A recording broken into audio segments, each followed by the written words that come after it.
Somaliland maanta uma baahna runtii in xaalad abuur iyo xamaasad badan la sameeyo.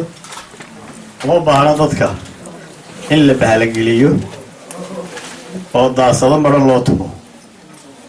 Somaliland waxay u baahan tahay inay haru socoto, inay nidaamka dimuqraadiga ku socoto, inay nidaamka doorashooyinka ku dhawaato ay u diyaargarowdo. laakiin waxaad moodaa kulmiye in wadataa ka duwan hadda u qaaday. waxaa ka warhaysaan intii aan soo maqnaa markii aan soo baxayay waxaa la sameeyey isku shaandhayn guddiyada golaha wakiilada.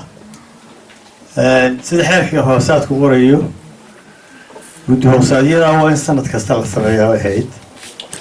marka guddi hoosaad isku shaandhayntiisu soo raagtay oo muddo badan la sugayey oo goloweynuhu ka hadlay oo guddi gaaran u sameynay ka hadlay oo shirguddoonku 3 xubnoodba isla qaateen in la sameeyo isku shaandhayn ayaa la sameeyey. isku shaandhayntaas waxay waafaqsan tahay sharciga. hase yeeshee waxaad ka warqabteen in muddadii aan soo maqnaa isku shaandhayntaas go-aan aan goluhu lahayn oo dibadda kaga yimi la isku dayayo in lagu bedelo.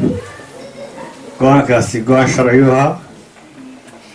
xaguu ka yimi go-aankaasi meel fog kama iman, meel aan naga fog inaanu jaar nahay buu ka yimi.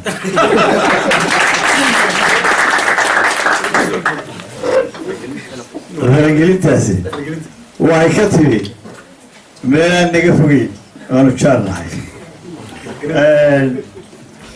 hooyooyinka waxay ku maamaahi jireen baa layidhi marka carruurtu iska layso xaafad waxay ugu soo wareegtaa.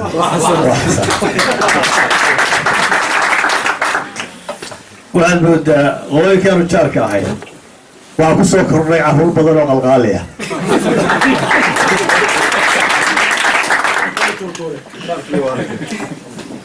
waxaa ka baqaya qolo isleh madaxa xukuumadda daafaca iyo carruurta qalqaaliyiintii inay jar ka tuuraan uga baqaya. runtii waxaanu leenahay bele ma jirto.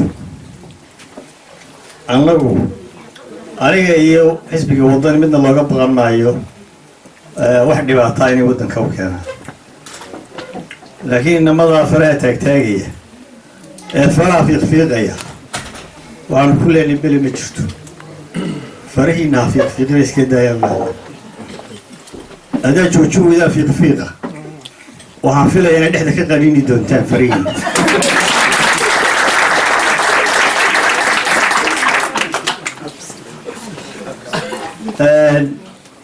hadalkeyntiisa dambe hargeysaan u dhigan doona haddii ilaahay ka dhigo. aada iyo aad baa mahadsantihiin. guul baynoo rajeynaya dhammaanteen. waddankiina wax dhibaatay ma jiraan. inamadaasina waxay la tahay intaasi inay ku filan tahay. hadday ka badan u baahan yihiinna iyagaa sheegi doona.